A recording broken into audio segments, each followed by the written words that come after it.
Mapagpalang umaga po sa Panginoon at sa bawat sa atin. Ako po muna ay mag-testimony. Gusto ko po testimony. Alam niyo po kasi, napaka-amazing yan. Kasi, halos 3 weeks po talaga or 2 weeks ako nagpa-therapy. Pero, nandun na, pinanghawakan ko pa rin yung salita ng Diyos na siya yung aking Redeemer. Naiyak po ako sa kanilan kasi ako po ay nakakatayo. Nakakatayo po ako dahil sa bilala ng Diyos at yung po bang kapangyarihan niya na lagi kong hinihingi, Lord, hindi mo hayaan na ako'y makatayo at hindi ako makahangin mag-share ng mabuting balita. At yung po pinapapasalamat ko po sa Panginoon araw-araw. My life, yung hinihingi ko po at yung kalakasan na nagmumula sa kanya. At ay po muna ay sumigaw. Pagkatapos ko po ng 1, 2, 3, sisigaw po tayo ng Hallelujah.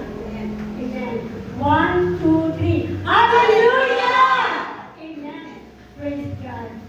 Praise the Holy Spirit. Yun po yun, yung banal na Espiritu. Binigay na tayo ng kapangyarihan at katapangan. Amen.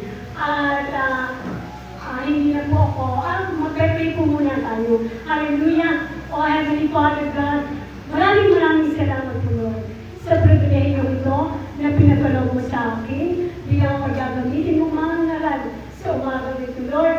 Hindi po ako mataas, kundi ikaw mataas sa buhay ko. At hindi po Lord yan, patuloy na bigyan mo po ako ng karunungan na nagbumula sa iyo Lord God. Hallelujah! Na pinananaligan ko po at sinasampalatayanan ko na sinabi mo sa James 1:5, ngunit kung kulang ng karunungan na sinuman sa inyo, humingi siya sa Diyos at siya'y bibigyan, sapagkat ang Diyos ay saganang magbigay at di nalulungkot. Salamat po, Ama, sa masaganang karunungan. At ito po ay namin ko na right now. Ganyan po, Lord, puspusin mo po ako ng iyong banal na Espiritu. Ganyan po, Lord, ikaw po ang mataas na rito ka sa aming kalagitnaan at ang mga salita mo, O Diyos. Lord, touch the heart of my beloved brethren na makikinig ng iyong mga salita sa akin po, sasambitin sa aking mga labi, Lord. I-anoint mo po at ito po, Lord, ay mag-touch sa puso ng bawat isa at magagamit natin sa patuloy na paghayo at pagbabahagi ng mga salita at patuloy, Lord, na kagalakan at hindi po kalakasan na nagmumula sa iyo. Salamat po, Ma. Pinupuri ka namin, pinasasalamatan in Jesus' mighty name. Amen. At hindi na po magtatagal. Tayo po sa Marcos chapter 10, verse 43. Sa mabuting balita, ngunit hindi ganyan ang dapat umiral sa inyo. Sa halip, ang sino man sa inyo ay nais na maging dakila ay dapat maging lingkod ninyo.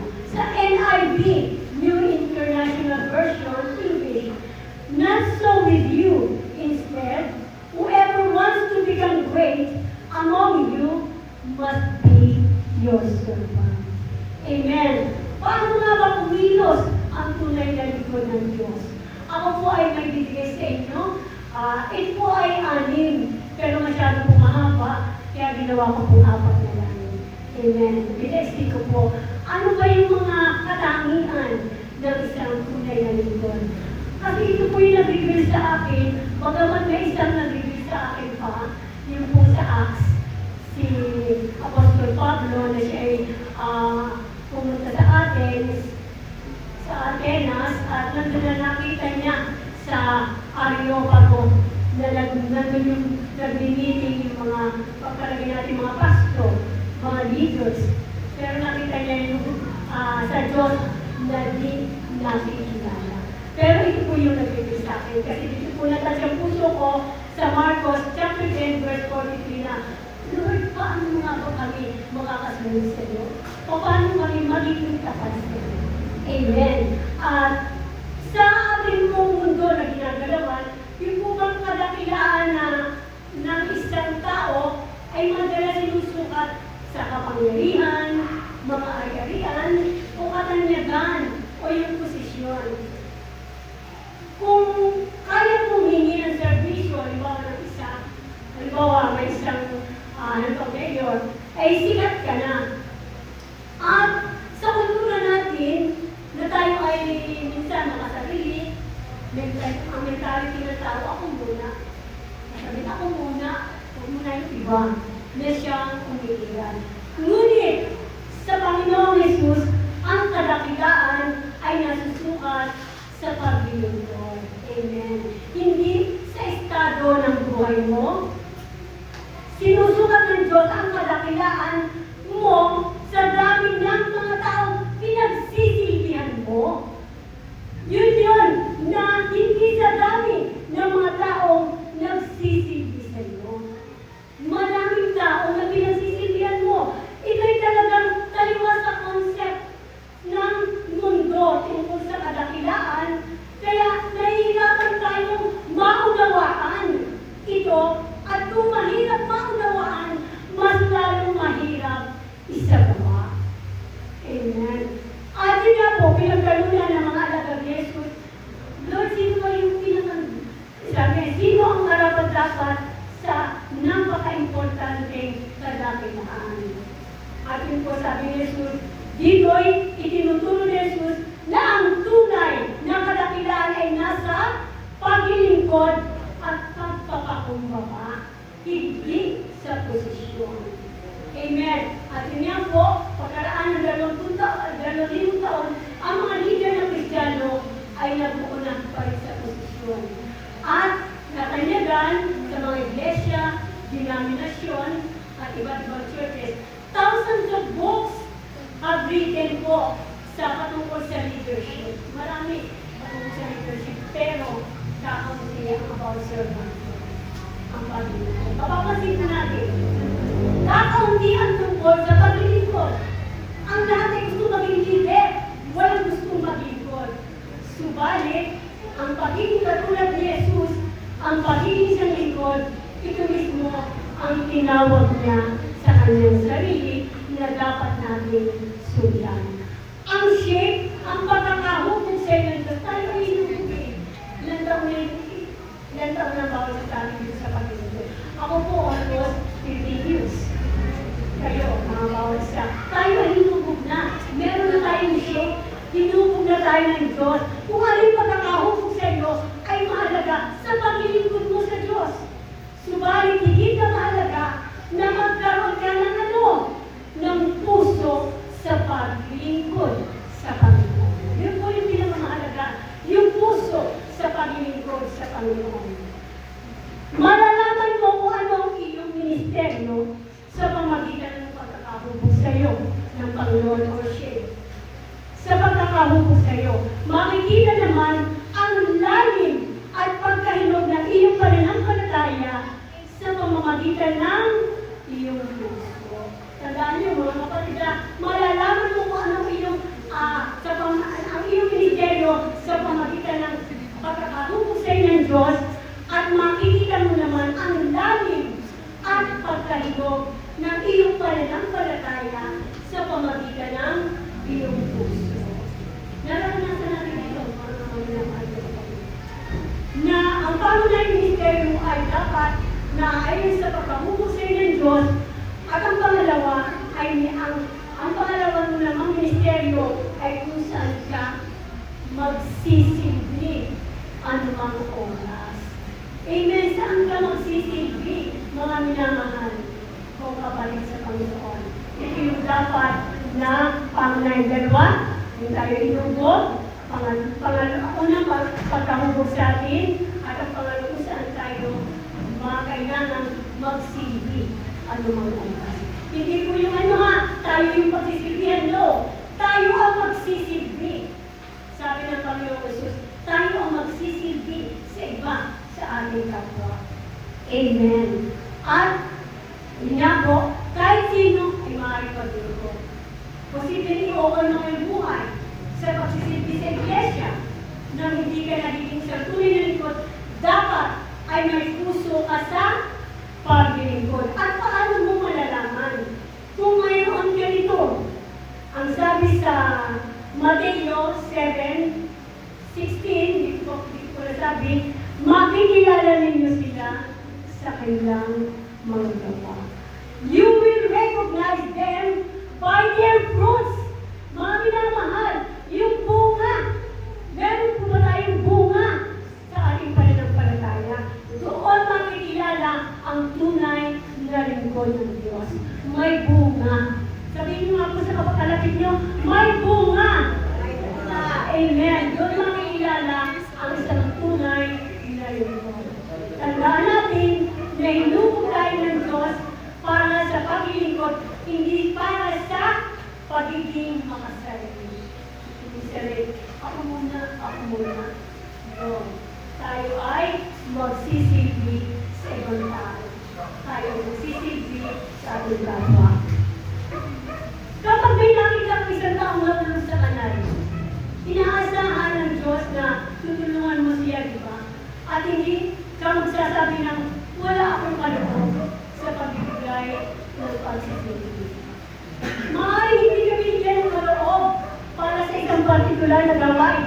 Subalit, kung walang pwedeng gumawa nito, ay kailangan ikaw na. Amen. Ikaw na. O sabihin sa kalapit, ako yun. Ako yun. Ako yun. Amen. Walang ibang gagawa. Ang pangunahing ministeryo dapat naayon sa pagkakapuso. Walang ibang gagawa. Amen. Palakpakan natin na Lord. At narito na po. Ano ba yung mga katangian ng mga tunay na lingkod ng Diyos? Una, bilang servants, make themselves available to serve. Sabihin niyo ako sa kalapit niyo, available. Amen. Available to serve. Ang mga tunay na lingkod ay laging handang maglingkod. Amen. Amen. Laging handa. Available. Available to serve. Hindi natin inuubos. Saan po inuubos ang inyong oras?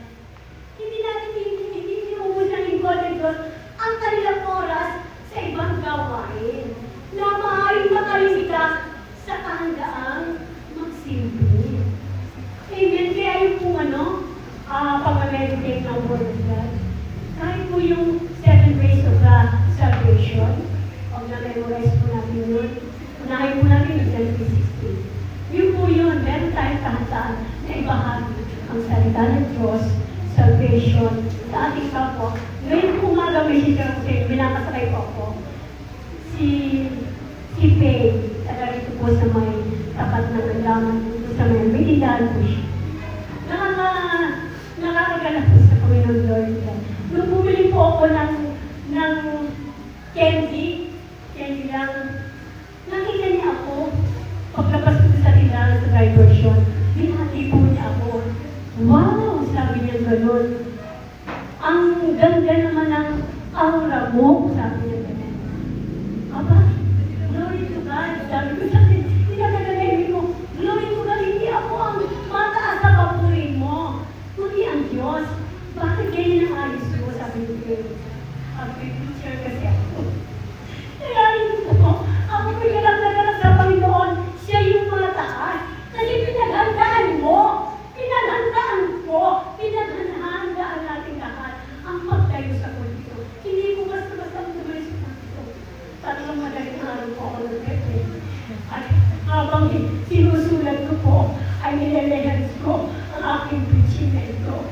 Madaling araw po, madaling araw. Mga minamahal, salamat sa faithfulness sa Diyos.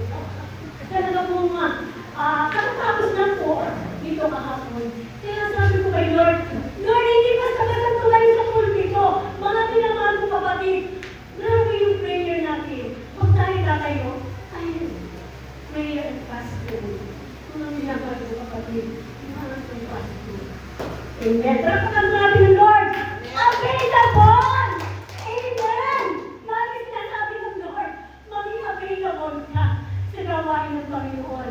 Gusto nilang makapagsilbi agad sa sandali sila'y kailanganin. Much like soldier, a servant must always be standing by for duty. Para mangyayari ka lang sa bahay, tapos may magsadya. Kasi tayo ay may gawa tayo. Punta tayo sa Payawan, pag-visitan tayo, or visitation. Nakastanggay ka lang, pero ready ka. Ready ka sa gawa ng Panginoon. Yun po yun yung tayong may kahandaan. Ang sabi po sa 2 Timoteo chapter 2, verse 4, walang awa na naglilingkod ang makikisangkot sa mga bagay ng buhay na ito. Yamang ang kanyang itingin ay bigyang kasiyahan ang nagdala sa kanya. No one serving as a soldier gets entangled in civilian affairs, but rather tries to please his commanding officer. NIV po yun, NIV, New International Version. Kung maglilingkod ka lamang na gusto mo'y maginawa para sa iyo, hindi sa isang tunay na lingkod. Hindi ka isang tunay na lingkod. Ginagawa ng mga tunay na lingkod, dapat gawin kahit na mahirap at di maginhawa para sa kanila. Alam niyo po, mga minamahal, hindi ka ginawahan ang hangad natin. Ako po, talaga po ako po hindi matalino, sinasabi ko po sa iyo. Kahit na nag-aaral po ako. Pero nung po ako maging Christian, inangkin ko na sa Lord na, Lord, ako'y matalino at gagamitin mo ako to preach the word. Yun, na tayo ay, minsan kasi nag-negative ang Christiano, pero hindi dapat. Lord, hindi ko kaya, ang hirap. No! Diyan kayo nilagay ng Lord eh. Pag sumikapan mo. At yung mga bata po noon, share ko po, sa baba po ng Vanessa. Alam ko po, naghihintay sila, dagaling doon na po yata ako, hindi na makapunta. May mga tinutunan po ako mga bata. Ang sabi nga po, yung Pastor Edgar, paglaki ng mga batang yan, hindi ka nila makakalimutan. Lord to God. At yun po, at bagamat may nagpashare na po ako doon, si Krisa, isang kabataan, pero pinagpepay ko siya na itasgalo ng puso niya, na siya po, i-invite ko kasi dito, ayaw lang payagan ng mga. Pero i-invite ko si Krisa. Kilala ko yun yung Pastor Edgar. Ang tanong, ikaw ba yan na magpagamit sa Diyos? Ano bang oras? Amen! O mga minamahal, handa ba kayo? Handa ba tayo? Magpagamit sa Diyos. Ito po kasi ay basic lang po itong preaching na ito. Gusto po ipaalala sa atin ng Lord yung ating paglilingkod. Amen. Handa! Ikaw may handa magpagamit sa Diyos anumang oras? Are you available to God? Anytime! Mga minamahal, sama-sama tayo. Alam niyo po ba, ang sarap na makita na tayo sama-sama hindi lang dito, kundi sa pagkain. Ako nga po'y nangangarap na at nananaginip na tayo po sama-sama, Pastor Francis, Pastor Ario, Pastor Edgar, mga lahat po tayo, yung po bang pagkakaisa, yung po mga ngarap tayo, yung sa Taligan o dito, sa may malapit dito, yung po crusade! Amen! Yung crusade po, napakahalaga po. At yung po naranasan ko rin, isa po ako sa nag-testimony doon sa crusade na yun sa Tagaytay.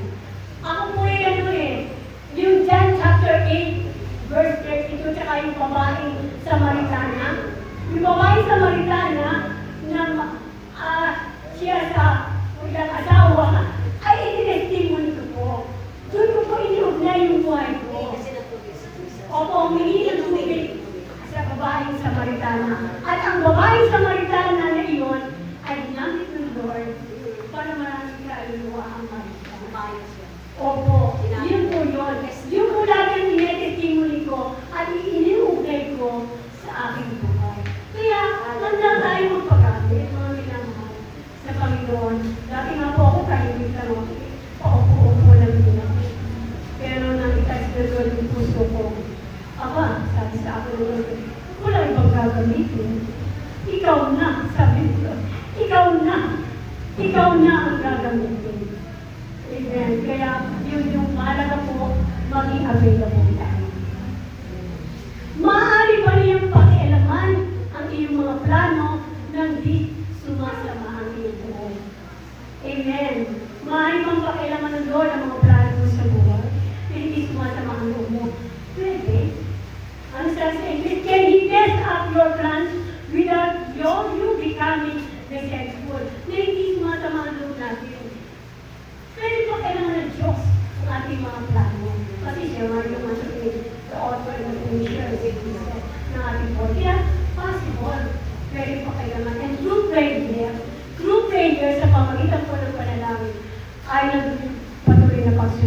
sa Lord, sa Panginoon at sa kanyang salita. Pwede tayong pakialaman ng Diyos.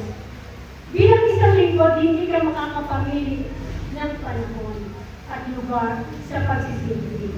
Ang pagiging lingkod ay nangangulugan isusuko mo ang iyong karapatang kontrolin ang iyong schedule. Pwede. Yun lang pong dating Bible study sa Pilipinas. Yung po'y Sabat ng hapon. Pero dapat kakain na doon ang asawa ko si Tito. Pero ano sabi ko sa kanya, nakahanda na. Pagbalik ko, ang Bible study namin na Pastor Francis at Ate Angel ay kakain ka. Or, sabi ko sa kanya, pwede kumain ka na muna bago ka Bible study. Yun po yun. Yung schedule natin, iaayos natin.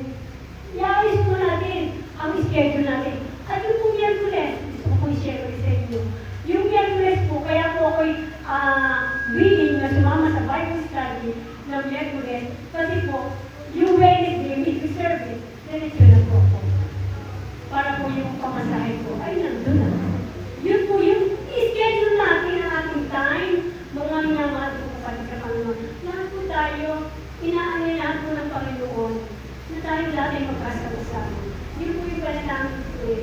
Tayo isama-sama na humayo at magdala ng salita ng Diyos upang marami pang maligtas. Kung sa simula ng bawat araw ay ipapaalala mo sa iyong sarili na ikaw ay lingkod ng Diyos, na ikaw ay isang lingkod ng Diyos, hindi ka gaano maiinis kapag nagkaroon ng mga pagbabago sa plano o schedule mo sa araw na ito. Dahil ang agenda, anong agenda? Ang agenda mo ay ang anumang nais ng Diyos na ilagay sa iyong buhay. May agenda ang Diyos sa ating buhay. Kung may agenda sa mga pagpili ng mga board of directors, dati po, na nasa servant cooperative ako, may agenda din natin. Ang agenda natin ay pwede tayo pakialaman ng Diyos at yung anumang nais niya na ilagay sa ating buhay. Para sa mga tunay na lingkod, ang mga abala, ito po, mga abala, mga sabi nga ay, nagpilo isang pastor, mga babae, walang pahinga. Sabi ko ng isang pastor, naalala ko lang po, last 2014, 2015, 2016, lagi kong nilipin, mga babae, mga babae, abala. Ibig sabihin, abala sa pag-share ng Diyos. Kaya yung mga ginawag sa amin, mga babae, abala, sa pag-lingkod, to share the word, at maraming maligtas. Eh, totoo nga naman po. Totoo po. May nakapadagdag. May nakapadagdag sa iglesia. Kaya mangyayari din yung dito. Mga minamahal, sama-sama po tayo. Tayo mga abala. Sa pag-ayo ng evangelism ay patuloy na mataas sa ating simbahan. Sa bawat sa ating. Ilagay lang po natin sa ating puso. Kung tayo ay makapunta dito sa church, magkaisa tayo, sama-sama, sasabihin ng pastor, alas 3 o anong oras, darating tayo. Kasi yun po yung pinag-pray ko. Sama-sama tayo, mga minamahal. Ito na yung panahon. Ito na po yung panahon. Abala, ay mga pagkakataong ibinibigyan ng Diyos upang sila'y makapag-ministerium. Alam niyo po ba maligaya? Masaya. Maligaya tayo isagawa ang pagsisigil sa mga pagkakataon na yun. At ang mga pagkakataon yun ay gagamitin ng pastor para sabihin sa atin na, o tara! Sa araw na iyon, may crusade tayo! Tara! Sa araw na iyon, meron tayo evangelism! Meron tayo Bible study! Yun po yun! Yung mga pagkakataon na yun, manalig dalangin! Kasi ako po yan yung burden. Gusto nyo po yung burden sa church at sa maraming kaluluwa. Palakpakan ko na. Ang pangalawa po, real servants are faithful to their ministry. Kapatid, are you faithful to your ministry? Ang mga tunay na lingkod ay tapat sa kanilang ministeryo. Masarap na talaga ang maglingkod sa kanila. Nandun po yung katapatan. Servants finish their task, fulfill their responsibility. responsibilities. Maasang tapusin ang kanilang gawain. Isa katuparan ng kanilang tungkulin, tuparin ang kanilang mga pangako, at kumpletuhin ang kanilang mga inilagang gawain. Ako po kasi talaga dati ay sa Bible study. Pero subalit, parang medyo nahirapan po ako noon. Sabi ako kay Pastor Ariel na, nahirapan po ako dun sa pagbaba at pagtaas dun sa baba. Sabi niya, sa Bible study po kasi talaga doon. Eh, sabi ko, pwede po bang magano muna ako sa ibang department sa church. Umayag siya, nung pangalawa, sa prayer. Matagal din po ako sa prayer department, pero nung ako po ay lumipat na kami sa Villa Salina, kinausap ko po siya na pastor, bababa po muna ako. Kung saan po ako yagin kami. Hindi ko na sabi ko ay, bababa muna ako sa prayer kasi lumipat po kami, hindi po makakapunta dito ng Sabado. Amen. Hindi nila iniiwang na katiwang ang kanilang mga trabaho at sinasabi sa mga matataas, hindi mo ba naiiwan?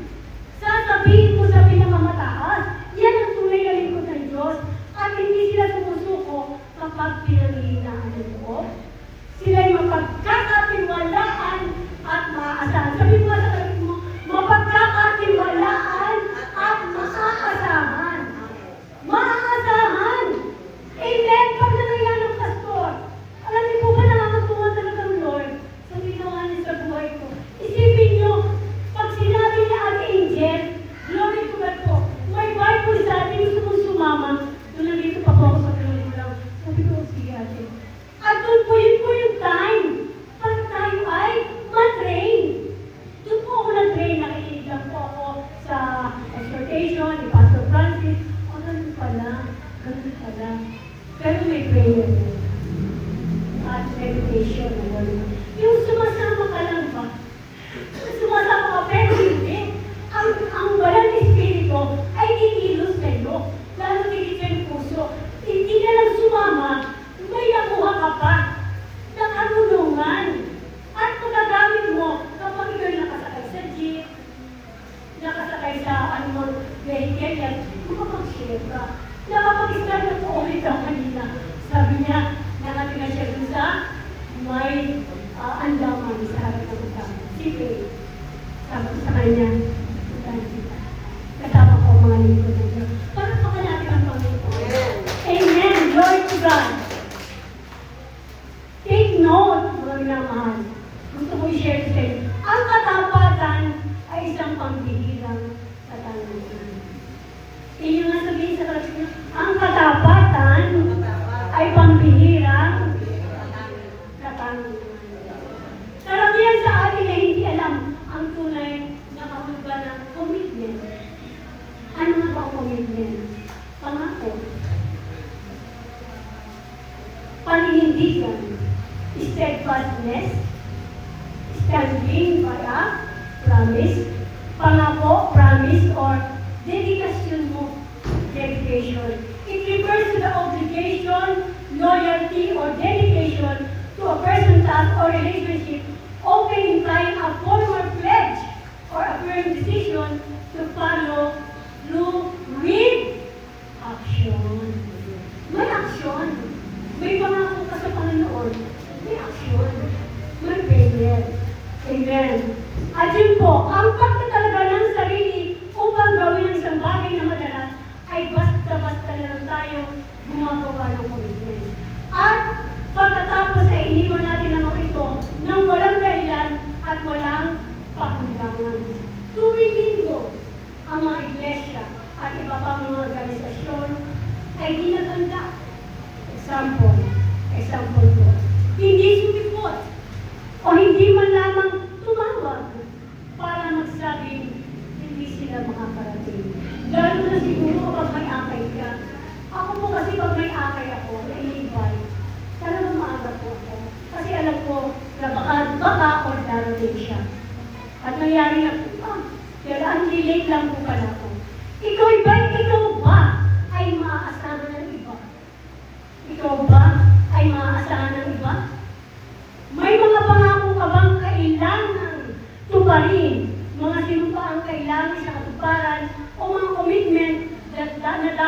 tapusin. Ito ay isang pagsubok. Sinusubukan ng Diyos ang katapatan mo kapag nakapasa ka. Amen. Kapag nakapasa ka, mapapasama ka sa isang napakahusay na grupo.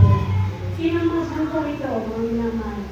Ibabasa mo ba kayo ng banal na salita ng Diyos? Sina Abraham, si Moises, si Samuel, si David, si Daniel, si Timoteo, at Pablo ay tinawag ng mga tapat na lingkod ng Diyos. At nawa sa isa sa mga binanggit ko po ay meron tayo na ating hindi lang tinitingala kundi maging example natin upang tayo nito sa ating paglilingkod. Ako po kasi si Daniel at saka si Apostol Pablo. Kasi si Apostol Pablo po ay mananalangin. Si Daniel mapanalangin. Nawa, mga minamahal kong kapatid, magkaroon po tayo ng isang let us set example sa mga lingkod sa Biblia na ginamit ng Diyos. Higit pa rito, pinaako ng Diyos na gagantimpalaan niya ang katapatan mo doon sa kawalang hanggan. Sa kawalang hanggan po, eternity. Sabi ko nga po minsan kung ako sa Lord, hindi ko alam yung aking buto. Hindi ko alam yung aking mga buto. Pero ikaw ang nakakaalam ng buhay ko. Pag po ako'y nakahiga, talaga po yung puso na. Kaya salamat Lord na lagi mo ako ginagamit, lagi ako nakatune in sa salita mo at sa aking mga labing blessing at sa pananalangin. Isipin mo na lang kung anong pakiramdam ng masabihan ka ng Diyos dito. Mateo chapter 25 verse 23. Sinabi ng kanyang Panginoon, magaling, tapat at mabuting lingkod, naging tapat ka sa kaunting halaga, kaya pamamalayan kita sa malaking halaga. Samahan mo ko sa aking kaganapan.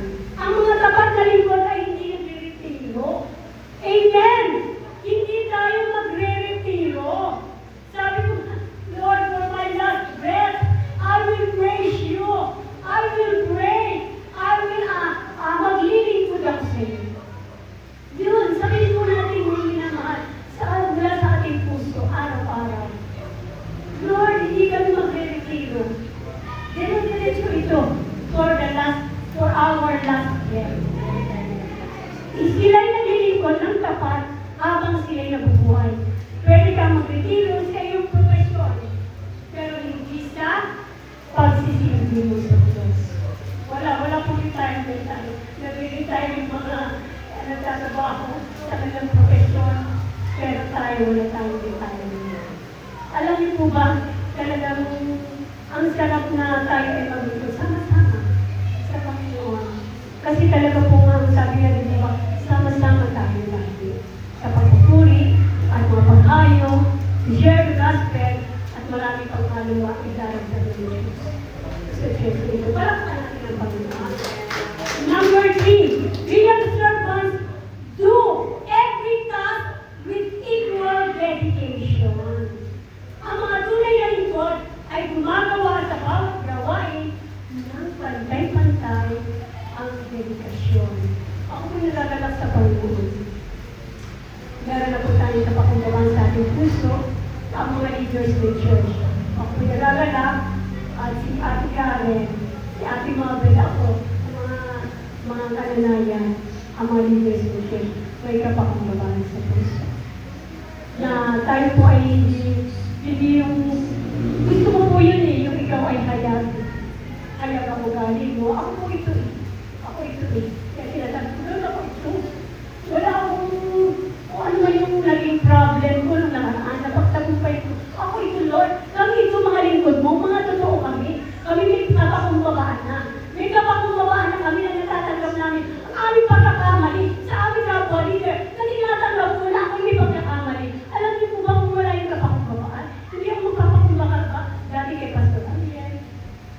Kaya hindi pagsunod. Sa kababay ko sa dati at dati sa baba. May kapakumbabaan.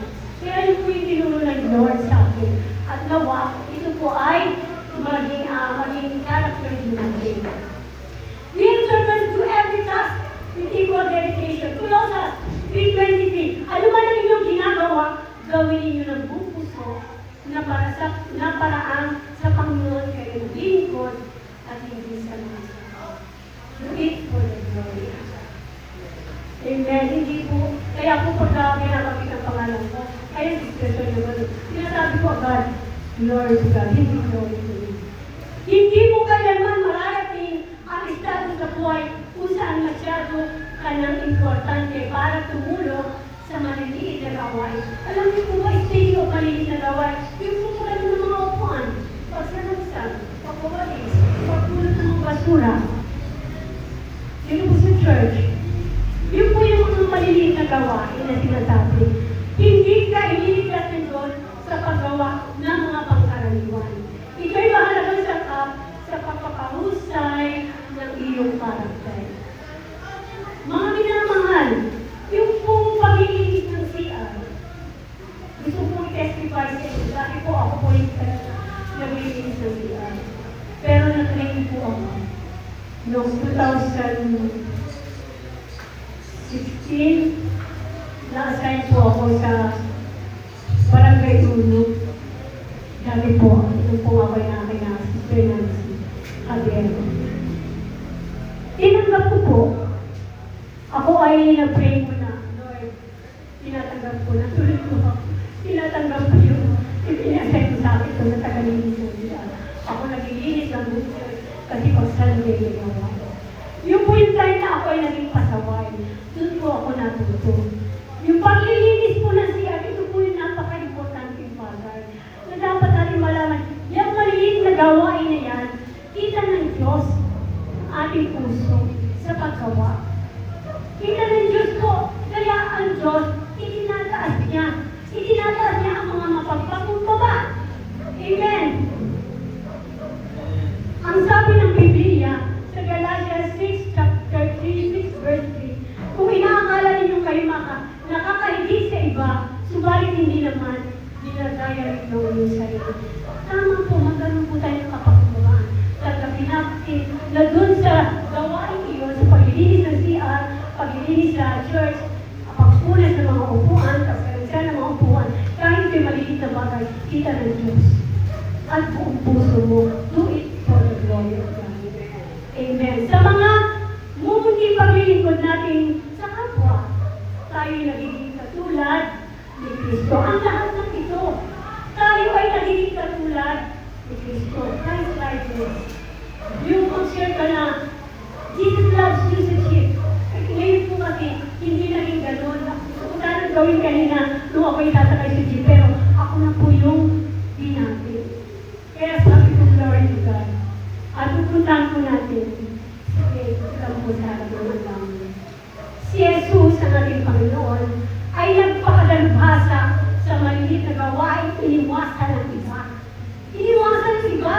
Halimbawa, ang paghugas na ni Jesus ng baka sa kanyang mga disipulo. At makikita po natin yun sa John chapter 13, verse 1 to 17, hindi ko na babasahin.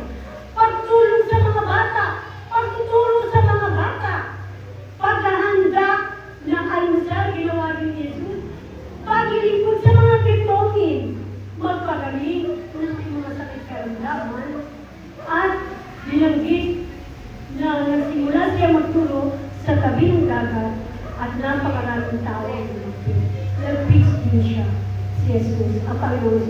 Ginamit din niya ang bangka bilang plataforma upang marinig mga tao. Sa Marcos chapter 4, verse 1. Natatandaan niyo po, mga minamahal, ginamit niya Jesus ang bangka para siya ay mag-preach. Marami ay naligtas. Kaya yun po, manalangin tayo, mga minamahal. Lord, give us different strategies. Ano ba mga estrategiya ang gagawin namin para kami ay makapaglingkod, makapagdala ng kaluluwa sa iyong paanan. Yung po pinag-pray ko dati. Meron po tayo naging sambong na si Sister Camille dito sa inyo. At yun po, by April, nanganak na po siya, by April, babalik na po siya. Babalik ulit po siya sa kanyang trabaho. Kasi hindi ito kawalan. Kita ka ng Panginoon sa iyong ginagawa. Ang maliliit na bagay sa buhay, ang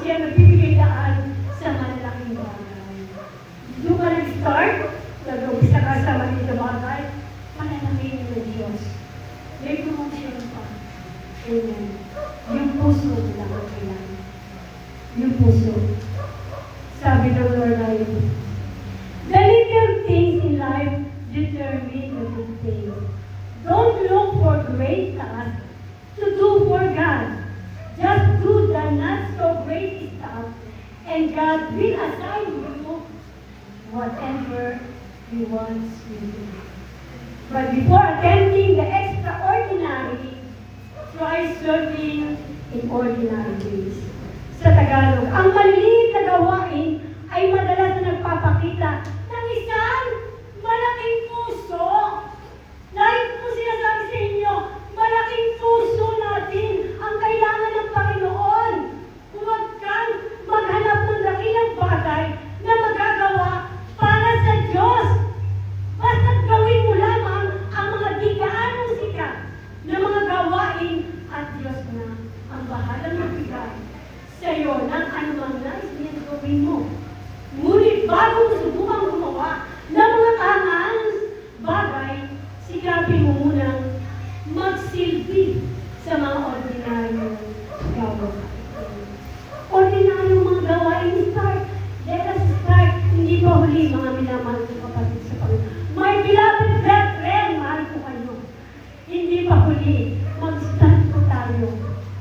Sumuporta po tayo sa gawain ng Bible study, sa mga paghayo.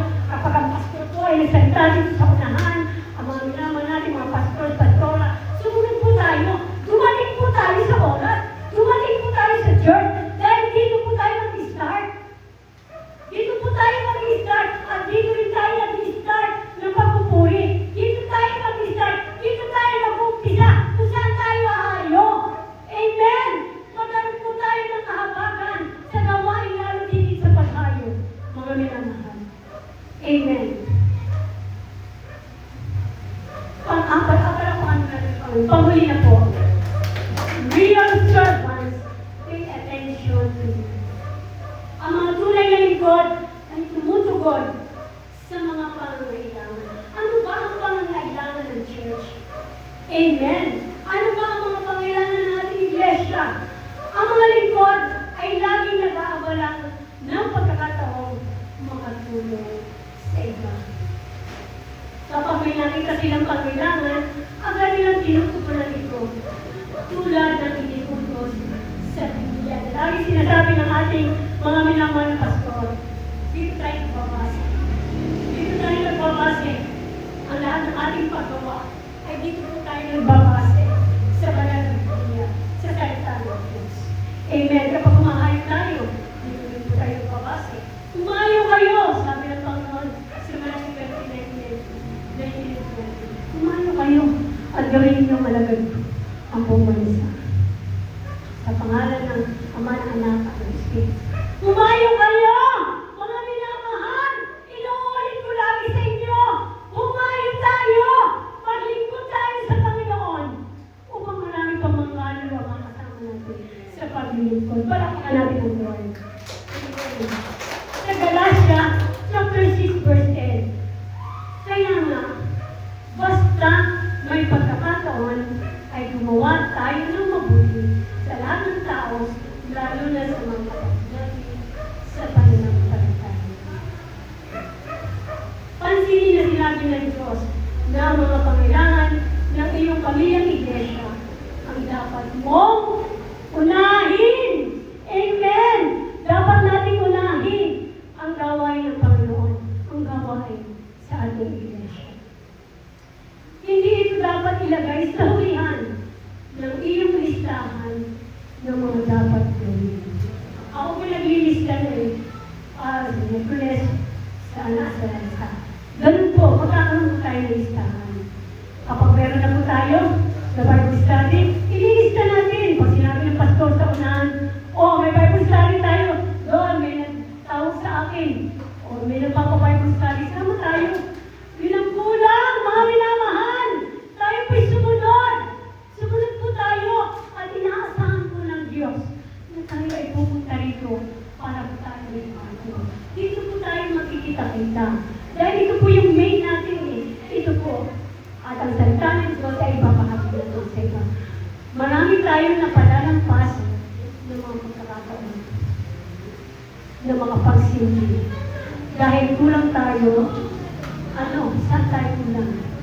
Sa pagiging sensitibo at pagkukusa. Amen! Yung po yung kulang natin. Maging sensitibo tayo. Pag may nag-chat, o ganito, may pagkasali sa ganon, o tayo mayo, o tayo maglinis ng church. May pagkukusa at maging sensitibo tayo, mga minamahal ko. Amen. Kailangan po yun na tayo magkusa. Pastor, nasama po ako sa pagkasali. Pastor, saan po ang gawain natin ngayon? Mag-chat po tayo sa ating mga minamahal na pastor. Ang mga magagandang opportunity para makapaglingkod ay hindi nagtatagal. Hindi kasi tumatagal kasi nga kulang ng pusa at magiging sensitibo. Amen. Ang Diyos po ay gumagawa. Amazing. Isipin niyo po, yung dati ko pong pinoproblema na araw ng Miyerkules. Lord, kayo, pinurubayad na niya ang pambayad ko kay Joy Pamilaran. Isipin niyo po yun ang dati kong problema.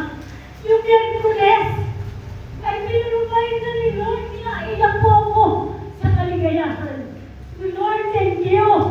Ang araw ng Miyerkules ay alas 7. Maayo tayo. Amen.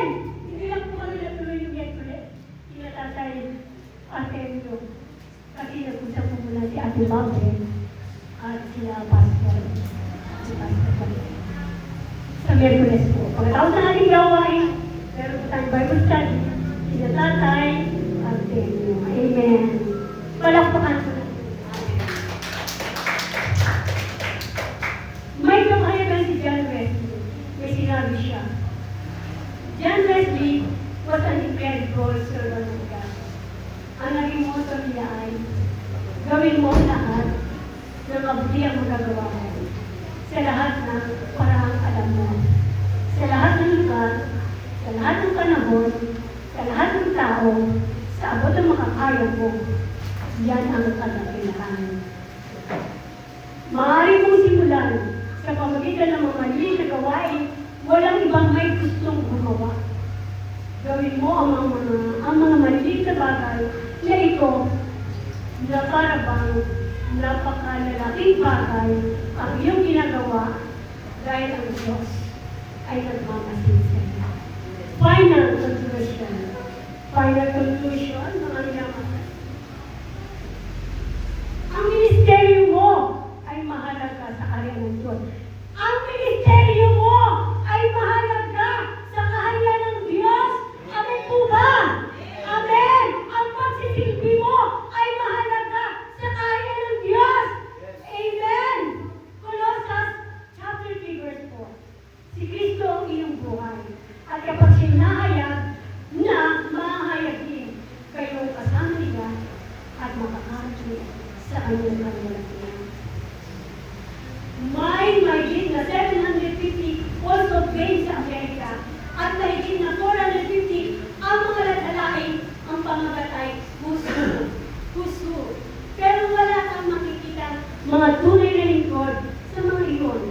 Ang pagiging sikat ay hindi importante sa mga tunay na lingkod dahil alam nila ang kaibahan ng katanyagan sa kahalagahan. Kasi natanyag lang sila itong halls of fame sa Amerika. Hindi nila yung alam yung kahalagahan ng pagtitipon na iyon. Ang pagtitipon na iyon ay nahayag siguro ang pananatin. Maraming nalisa. Sa langit ay hayag ang gagantimpalaan tayo ng Diyos ang bawat isa. Ang ilan sa kanyang mga lingkod dito sa lupa, maling mga lingkod na di masyadong nakilala.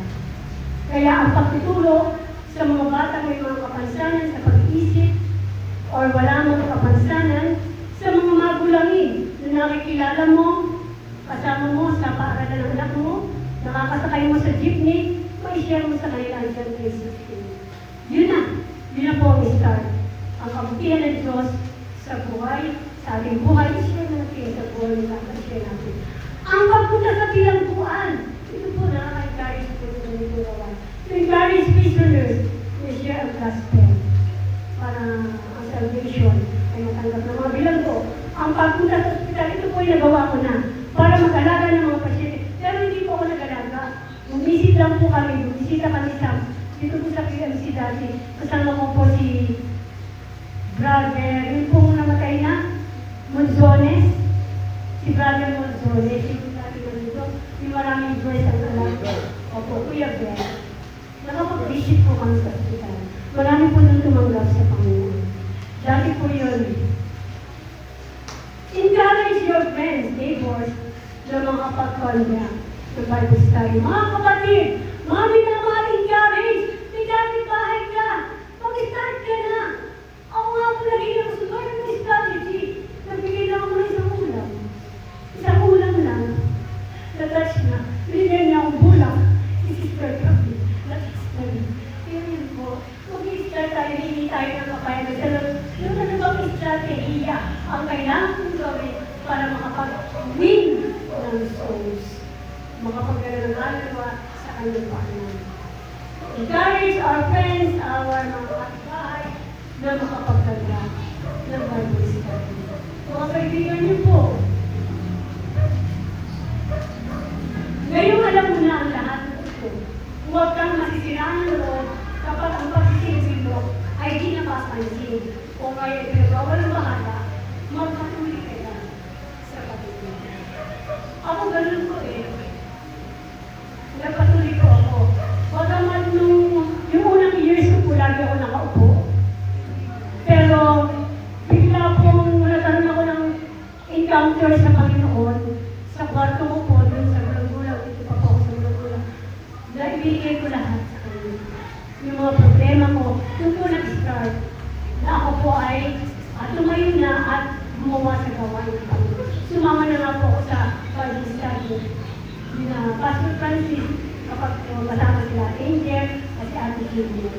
Yun po yun. Nagkaroon ako ng personal encounter sa Panginoon. Yung panalangin na walang katid na galing sa puso. Yun po yun. Kaya mga minamahal, huwag tayong mawawalan ng ng lakas. Huwag nating pansinin. Kung walang pumapansin sa atin, pero ang Diyos alam niya ang ating mga ginagawa. Knowing this, don't be discouraged when your service is unnoticed or taken for granted. Keep on serving! Keep on serving! Bahala ni God kung patuloy ka na sa paglilingkod. 1 Corinthians chapter 15, verse 15. Therefore, my beloved brothers, be steadfast, immovable, always abounding in the works of the Lord, knowing that in the Lord, your labor is not in vain. Sa Tagalog po. Kaya mga minamahal kong kapatid, magpakatagal kayo at huwag matinag, maging masipag kayo palagi sa paglilingkod sa Panginoon dahil alam mo, hindi masasayang ang inyong pagpaparal para sa Kanya. Amen.